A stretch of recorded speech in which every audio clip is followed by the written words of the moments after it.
What's up, guys? I have been pretty bad about keeping up with this. This past week has been kind of crazy, or should I say was crazy. I am recording this part of the video several days after the events that you are seeing on screen. So every Sunday evening, we meet with our church small group. We've got about 6 families in our group, and we usually take turns meeting at each other's houses. And this time we decided to all meet up at a pumpkin patch. So this specific one is called Lakeview Market, and it is right next to Lake Overholser. It's on the north side of Lake Overholser, right off of Route 66. The entrance is on the historic, old Route 66 between Yukon and Bethany.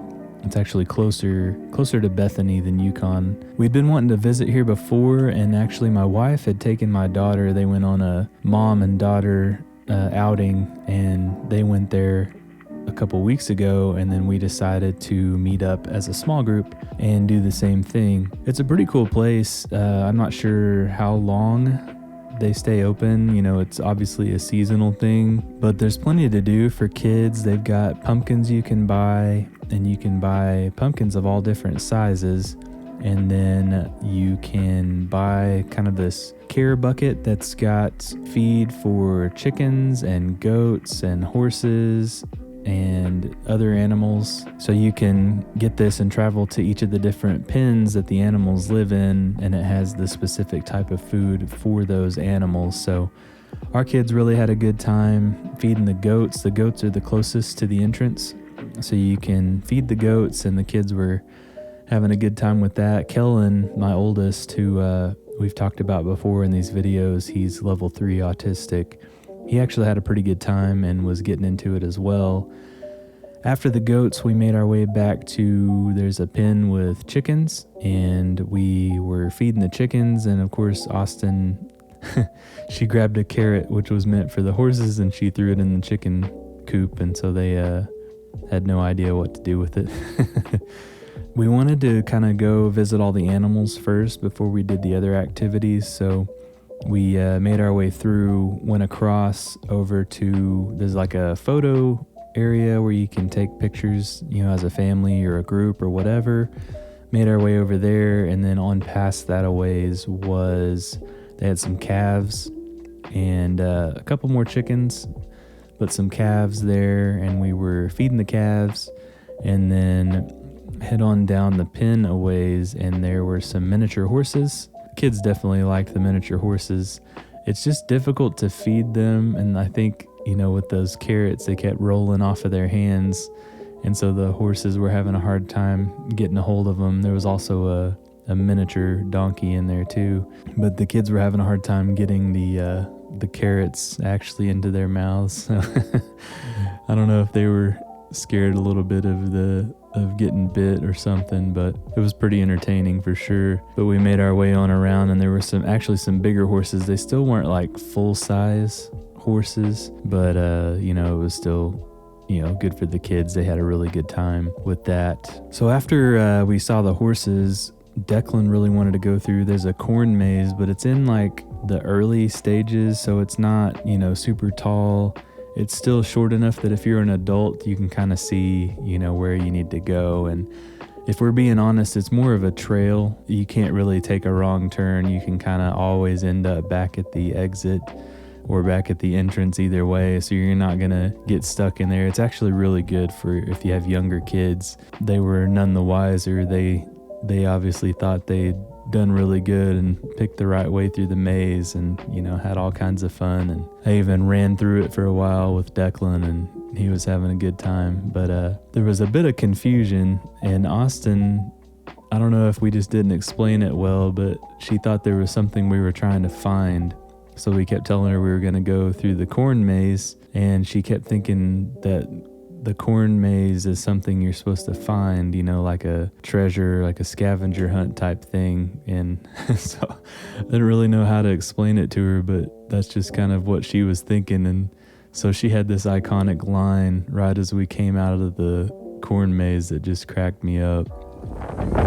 We didn't find a Tommy, and we didn't find any aliens. Another cool part of this place is there were 2 different pumpkin launching stations. So if you had the smaller pumpkins, it's basically like a giant slingshot, and you can put your small pumpkins in there and slingshot them, and there's a wall with targets painted on it, so you're trying to hit the target. It's a little bit difficult for the smaller kids because you kind of got to use one hand pulling it back, and you got to use the other hand to kind of hold the pumpkin to keep it from falling out. And our kids were having a hard time, but luckily some of the older kids in our small group were able to help them launch their pumpkins. And then there's a larger pumpkin launch area that actually has a homemade trebuchet. So you get larger pumpkins. I think they're like $10 a piece, but you can launch it for free. So you really just pay for the pumpkin, and then you don't have to pay anything to launch it. But we did a couple of those. A couple of the guys in the small group each bought a pumpkin and got those launched, and they were trying to see who could launch theirs the farthest and all that. So everybody had a good time watching that.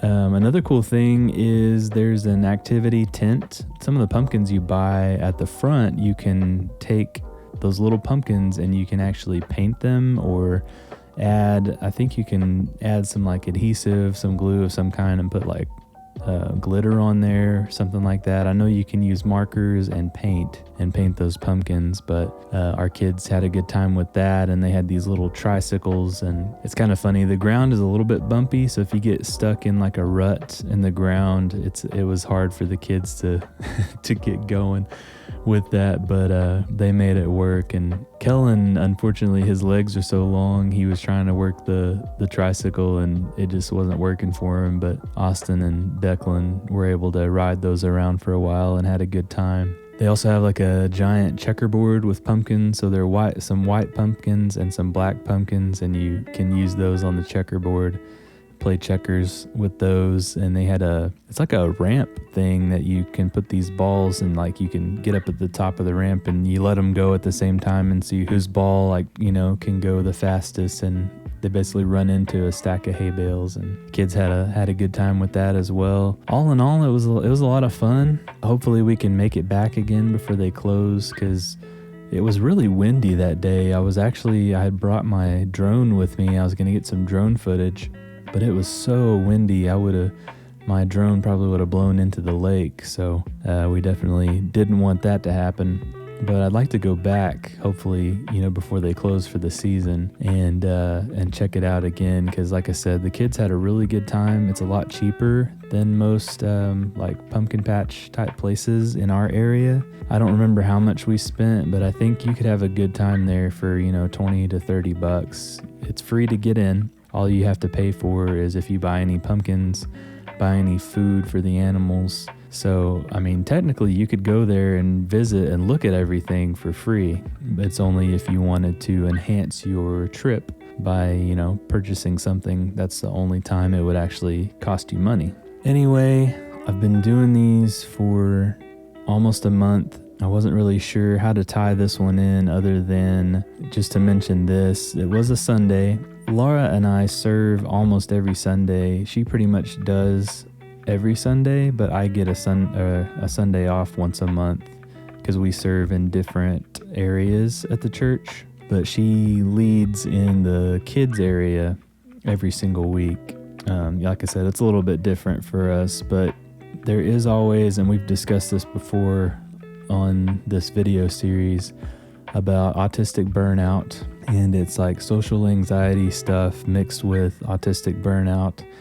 Basically what that means is when I'm around a lot of people for an extended amount of time, and it also depends on the number of people, it just is so like physically and emotionally draining. This particular Sunday was one of those Sundays that it just really got to me. It got to me to the point where I actually at one point just did not want to go out to the pumpkin patch, and I forced myself to do it, and I drank a good bit of coffee before we went, and actually brought some coffee with me, and tried to get caffeinated enough to have some energy. But it's almost hard to explain just the amount of energy that's drained when burnout happens. It's just so bad, and it's hard to to motivate yourself to do anything, but I just had to kind of push it out to the side and do everything I could to go for the kids. And I always feel bad when that happens, because